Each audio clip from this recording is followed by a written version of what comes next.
KSEB pensioners കൂട്ടായ്മയുടെ 5ാമത് കാസർഗോഡ് ജില്ലാതല വാർഷിക സമ്മേളനം കാഞ്ഞങ്ങാട് പുതിയകോട്ടയിലെ ഫോർട്ട് വിഹാർ ഹാളിൽ സമാപിച്ചു.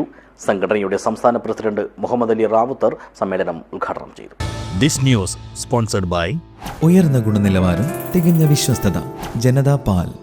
പെൻഷൻകാർക്ക് അനുവദിച്ച ക്ഷാമാശ്വാസ കുടിശ്ശിക വിതരണം ചെയ്യാതിരിക്കുന്ന മാനേജ്മെന്റിന്റെ നടപടിയിലും മാസ്റ്റർ ട്രസ്റ്റ് സംബന്ധിച്ച 6/9/2024 ഊർജ്ജ വകുപ്പിന്റെ ഉത്തരവ് നടപ്പാക്കാതിരിക്കുന്ന KSEB ലിമിറ്റഡിന്റെ നടപടിയിലും KSEB പെൻഷനേഴ്സ് കൂട്ടായ്മയുടെ 5ാമത് കാസർഗോഡ് ജില്ലാതല വാർഷിക സമ്മേളനം ശക്തമായ പ്രതിഷേധം രേഖപ്പെടുത്തി. കാഞ്ഞങ്ങാട് പുതിയകോട്ടയിലെ ഫോർട്ട് വിഹാർ ഓഡിറ്റോറിയത്തിൽ വെച്ച് നടത്തിയ സമ്മേളനം സംഘടനയുടെ സംസ്ഥാന പ്രസിഡന്റ് മുഹമ്മദ് അലി റാവുത്തർ ഉദ്ഘാടനം ചെയ്തു. 2021 മെയ് മാസം 27-ാം തീയതി ആ തീയതി 5 കൊല്ലം കഴിഞ്ഞു.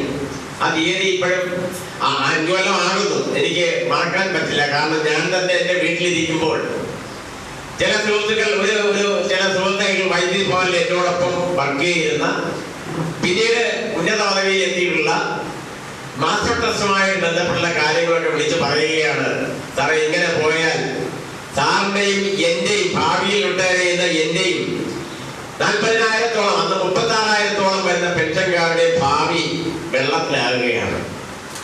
കാരണം സാറും ഞാനും നമ്മളും എല്ലാവരും കൂട്ടി ചേർത്തുണ്ടാക്കിയ അന്നിരുന്ന സർക്കാരിന്റെ എല്ലാവിധ സപ്പോർട്ടോടും കൂടി, പ്രത്യേകിച്ച് ഞാൻ രാഷ്ട്രീയം പറയുകയല്ല.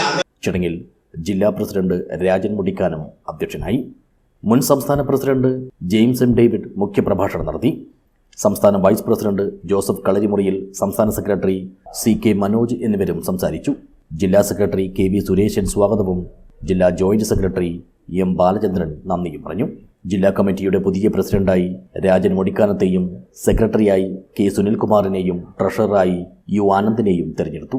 കരാർ കാലാവധി കഴിഞ്ഞ മണിയാർ ഹൈഡ്രോ ഇലക്ട്രിക് പ്രോജക്റ്റ് ഏറ്റെടുത്ത സർക്കാർ ഉത്തരവ് 2 ദിവസത്തിനകം വ്യവസായ മന്ത്രിയുടെ സ്വകാര്യ താൽപ്പര്യങ്ങൾക്കനുസരിച്ച് മരവിപ്പിച്ച ഇടതുപക്ഷ സർക്കാരിന്റെ നടപടിയിലും സമ്മേളനം പ്രതിഷേധം രേഖപ്പെടുത്തി.